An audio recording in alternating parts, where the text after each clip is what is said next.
Сәлем, менің құрметті көрермендерім, YouTube каналыма қош келдіңіздер. Қанша уақыттан бері осы пирожное шудың видеосын түсіріп саламын деген едім. Бүгінгі бұйрықты қабыл алыңыздар.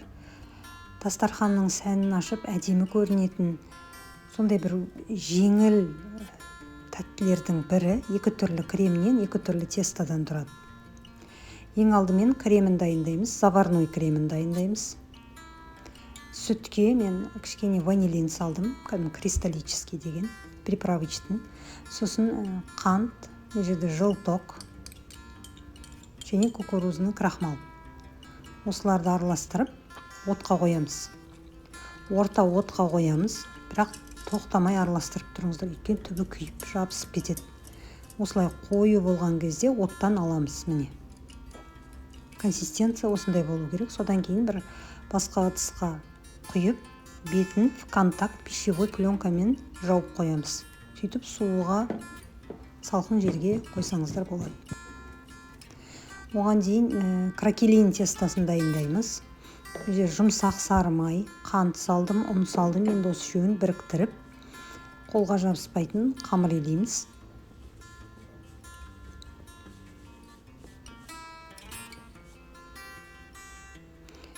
Міне осындай шарик боп жиналғанша илейміз.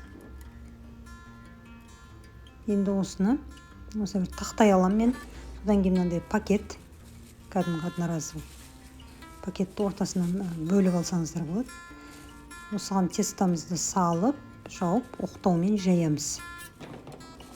Прямой оқтауға жайсаңыздар жабысып жайылмайды дұрыс. Сондықтан осылай жұқартып аламыз. Енді қамырдың қалыңдығын мен қазір кескен кезде былай экранға көрсетем. Примерно сол қалыңдықта жаясыздар. Бастысы осы қамырдан 22 штук бізде домалақ қамыр шығу керек. Осыдан кейін холодильникке немесе морозилькке қойып аламыз, сәл қату үшін. Былжырап тұрса, қамыр дұрыс алынбайды. Менде бір зубочистканың қақпағы. Диаметрін кейін жазып кетем описаниеге. Осылай кесіп аламыз да. Шариктеріміз осындай қалыңдықта. Или осыдан сәл қалың болса да болады. Өйткені менде сәл артық қамыр қалды. Бастысы 22 штукты шығарсаңыздар болды. Осылай жасап аламыз. Қалған қамырларын жинап, домалақтап, тағы да жайып, тағы да солай 22 штук шыққанша қайталай береміз.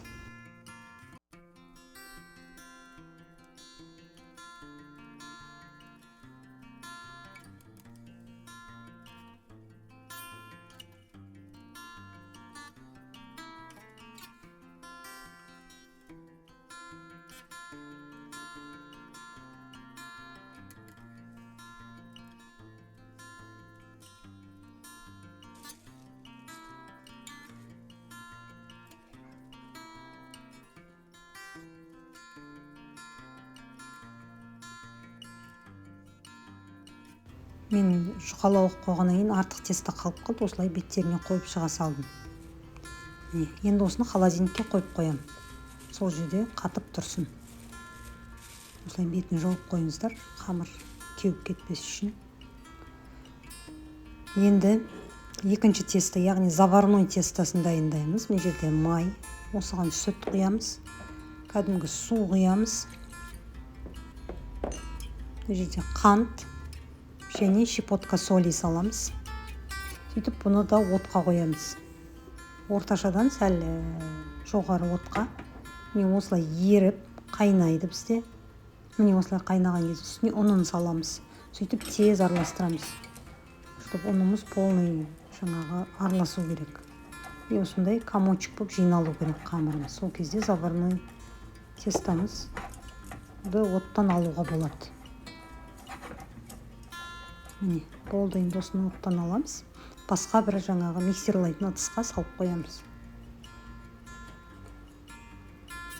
Бұл қамырымызды бір шетке қойып қоямыз осылай. Содан кейін жұмыртқасын дайындаймыз, осының үстіне қосатын.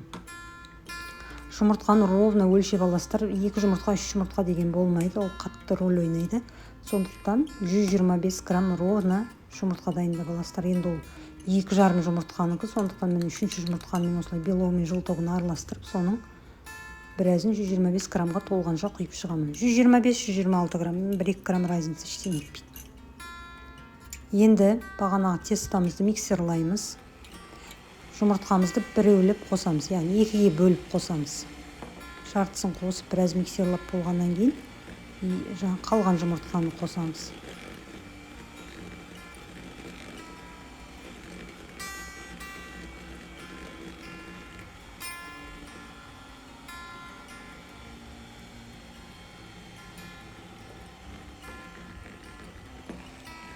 Енді осыны массамыз андай бір әдемі, комочексіз, бір эластичный масса болғанша миксерлап шығамыз. Шетін жинап алып, тағы да миксерлаймыз.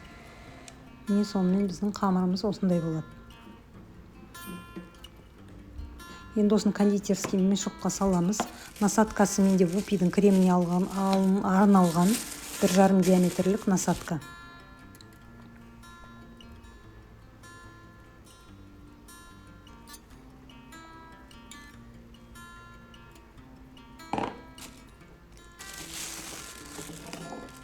Енді осыны пергаментке отсаживать етеміз. Біз ровно 22 штук шығу керек, солай 22 штукқа жететіндей етіп отсаживать етеміз.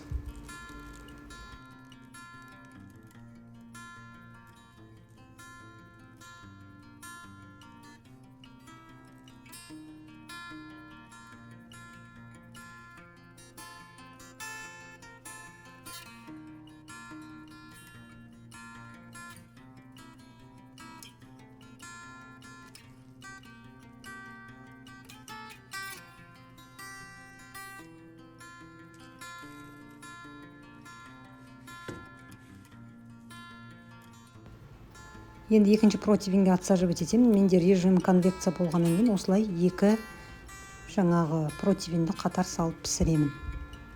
Енді осының бетіне жаңа қатып тұрған кракелин тестамызды қойып шығамыз. 22 штук қамырдың үстіне осы 22 штук тестаны осылай қойып, сәл ғана басасыздар, қатты баспай ақ қойыңыздар, тура ортасына.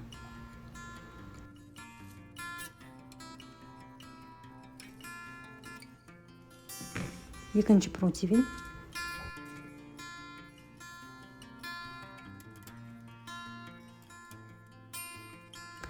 Екі противеньді қатар салып, режим конвекцияда 180 градуста ровно 30 минут пісіріп аламыз.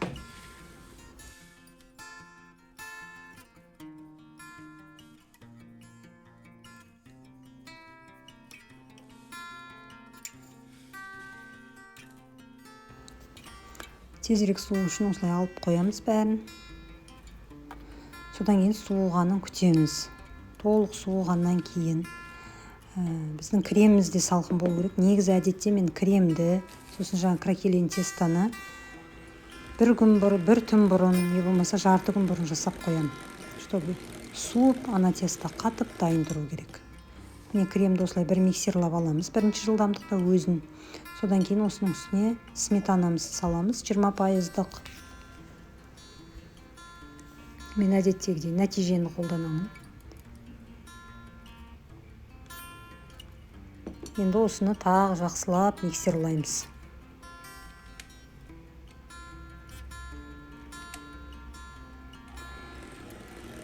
Сонымен біздің астыңғы слой дипломат креміміз дайын.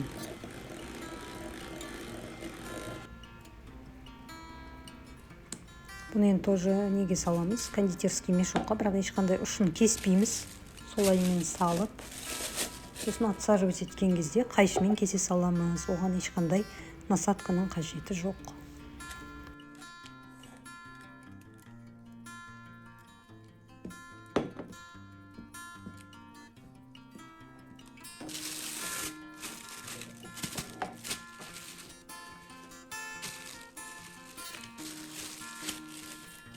Енді қамырымыз толық суығаннан кейін осылай төбе жағын кесіп шығамыз барлығының міне. Жай пышақпен кесу қиын, сондықтан тістері ара сияқты осындай пышақпен кесіп алған дұрыс.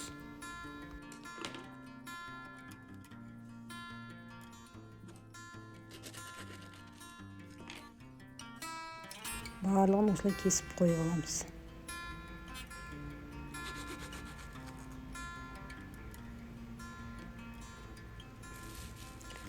Енді міне бағанағы дипломат кремімізді теңдей осы 22-еуіне жететіндей етіп отсаживать етесіздер.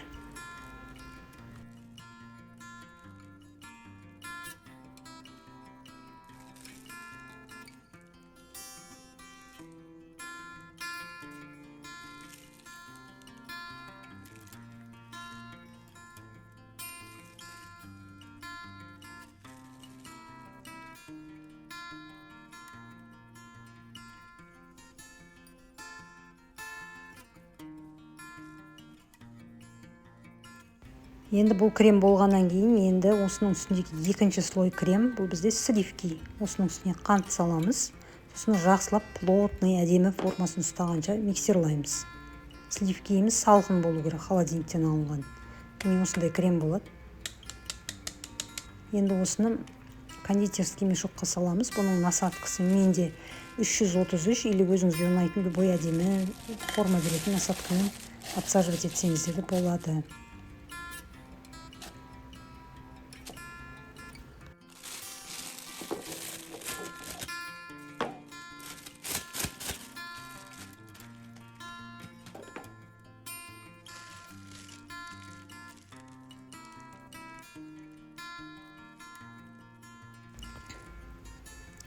Кремді айналдырғанда мен басында 2 рет айналдырдым, сондықтан крем сәл соңына қарай жетпей қалды. По идее 350 грамм 22 штука спокойно жетеді.